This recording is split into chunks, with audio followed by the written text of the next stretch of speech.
विधानसभा का मॉनसून सत्र का कल आखिरी दिन था और मॉनसून सत्र खत्म तो हो गया, लेकिन सदन के अंदर जातीय जनगणना को लेकर के काफ़ी चर्चा हुई। कल भी एक विपक्ष का एक डेलीगेशन मुख्यमंत्री से मिला, लेकिन जातीय जनगणना को लेकर के बीजेपी के कुछ लोग कह रहे हैं कि जातीय जनगणना के जगह पर गरीब की जनगणना होनी चाहिए। बात करेंगे, हमारे साथ कांग्रेस के एमएलसी प्रेमचंद्र मिश्रा हैं। क्या लगता है सर, जातीय जनगणना या फिर गरीब जनगणना? लोकतंत्र है, हर व्यक्ति की अपनी अपनी अलग राय होती है,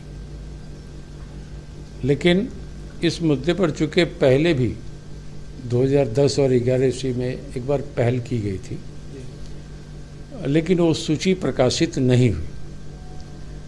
अगर फिर से जातीय जनगणना कराना है तो कांग्रेस पार्टी को इसमें कोई आपत्ति नहीं है। कल मुख्यमंत्री से जो विपक्षी दलों का एक प्रतिनिधि मंडल मिला था तो उसमें कांग्रेस के भी साथी शामिल थे। कांग्रेस पार्टी सिद्धांत रूप से इस बात की पक्षधर है कि जातीय जनगणना होनी चाहिए।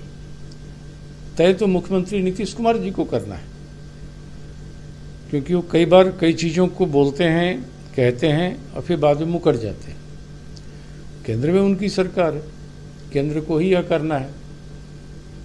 नेता प्रतिपक्ष बिहार विधानसभा ने तो उनको यहाँ तक कहा है कि आप अपने खर्चे से भी करा लीजिए, लेकिन मुझे नहीं लगता बिहार सरकार के पास उतना साधन है कि इतने बड़े अभियान के लिए वो कोई विशेष खर्च का इंतजाम कर पाएंगे। सीएजी की रिपोर्ट को हम लोगों ने देखा है कि बड़े पैमाने पर वित्तीय कुप्रबंधन और अराजकता की स्थिति बिहार में बनती जा रही है और आने वाले समय में बिहार में गंभीर आर्थिक संकट होने जा रहा है।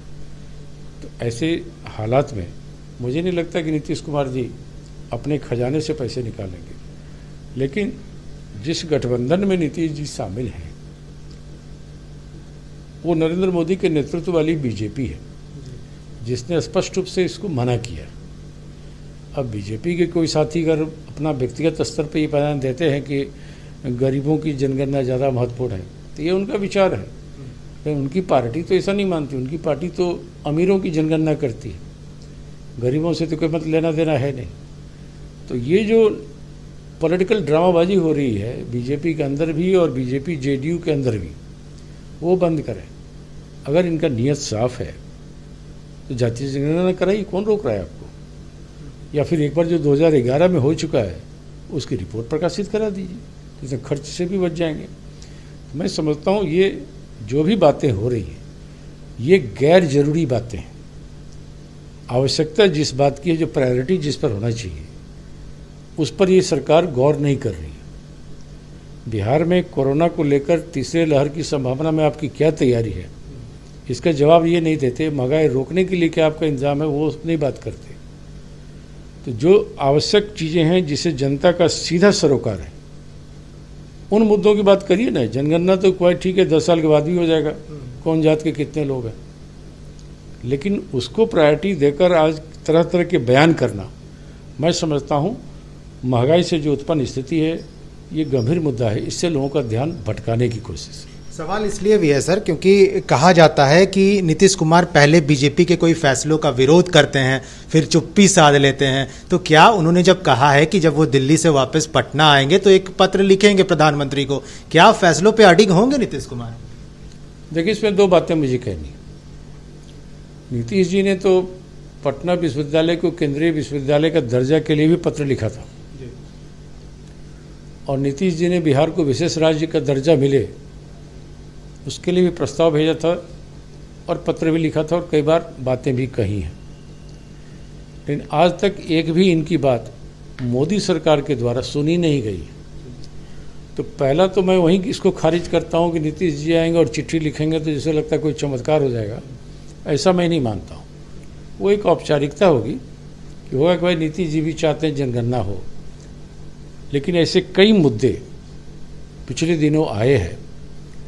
धारा 370 से लेकर आप CAA का मुद्दा देख लें या आप NRC का मुद्दा देख लें। नीतीश जी ने पहले कुछ और कहा, लेकिन संसद में जब वोटिंग की नौबत आई तो नीतीश जी के जो मेंबर ऑफ पार्लियामेंट लोग थे उन्होंने बीजेपी के साथ हम मिला के वोट किया।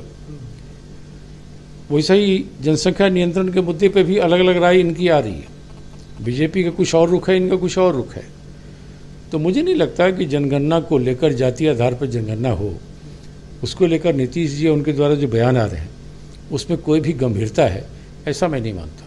एक आखिरी सवाल है, आज जेडीयू की राष्ट्रीय कार्यकारिणी की बैठक होनी है दिल्ली में, लेकिन जो चर्चा हो रही है कि नीतीश कुमार को एक बार फिर से राष्ट्रीय अध्यक्ष बन जाना चाहिए, क्योंकि आरसीपी सिंह को उन्होंने राष्ट्रीय अध्यक्ष बना के काफ़ी हड़बड़ी की थी। कांग्रेस इसे कैसे देखती है? देखिए, कांग्रेस के नज़र में ये जेडीयू का शुद्ध रूप से आंतरिक मामला है। वो अपने संगठन में क्या फैसला लेती है, किसे अध्यक्ष बनाती है, किसे हटाती है, उससे हम लोग को क्या लेना देना है।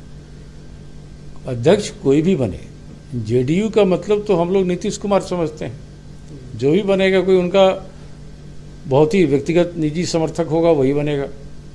जैसे उन्होंने आरसीपी सिंह को बनाया, आरसीपी सिंह को केंद्रीय मंत्री भी बनाया, अब इसी टाइप के किसी और नाम को खोज लेंगे। नीतीश जी कभी नालंदा से ऊपर कहाँ उठते हैं? कोई नालंदा के किसी और नेता को खोजेंगे या अपने बन जाएंगे, लेकिन वो खुद बने या किसी और को बनाए।